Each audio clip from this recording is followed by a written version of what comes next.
Chapter 81, Felix. The Porsche raced up the gravel road and reached asphalt, where its tires quickly regained traction. Their destination was the professor's address to look after the cat, Felix. Azer reached over and turned off the GPS. Topaz, offended, exclaimed, "Why did you do that? You know I'm not very confident about directions.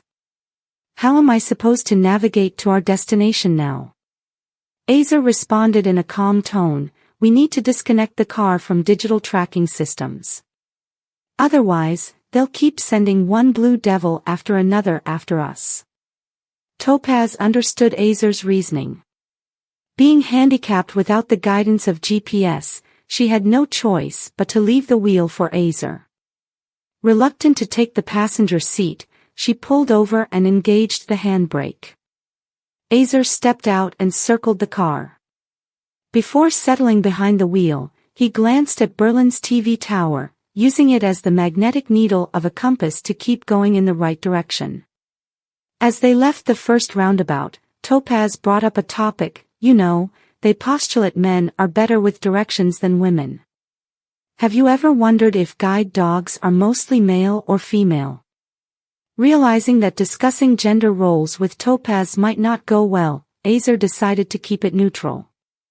He replied, "I think they neuter the dogs when they're young puppies. That way, their focus remains dependable. A guide dog might get off track if it gets distracted by scents left by other dogs." Topaz pondered, "I wonder if robots have any sense of gender awareness." She added playfully, "Maybe my directional sense isn't strong, but my bitch radar is spot on. In that deserted town, when we were driving around aimlessly, I knew we were up against a real bitch."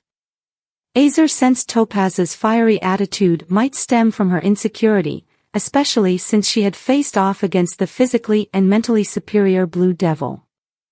As they approached the professor's garage, Azer parked the Porsche in a no-parking zone, inviting attention from the parking attendant to contact the owner.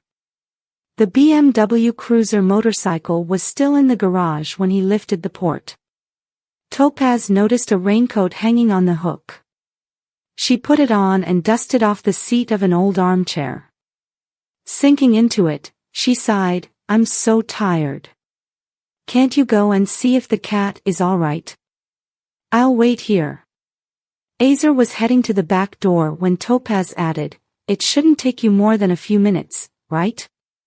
Fearing that Julius Fox's agents might be lurking in the dark to take revenge for burning down the castle, Azer stepped cautiously into the courtyard. Surrounded by tall apartment buildings, he followed the cobblestone path and ascended the staircase, keeping an eye on the stairs above to avoid unpleasant surprises. Soon, he reached the apartment door. He could remember that the professor had hung an extra key behind the mail slot. With some effort, he managed to grab the string and pull out the key. He unlocked the door and entered. As if expecting the professor to return soon, the cat, Felix, appeared, approached Azer, rubbed against him, and purred. Azer lifted the cat, gently petting it, and said, "Hey Felix. Sadly, you won't see the professor anymore." Holding the cat, Azer made his way to the kitchen and suggested, "You must be hungry. Let's see if we can find something for you in here."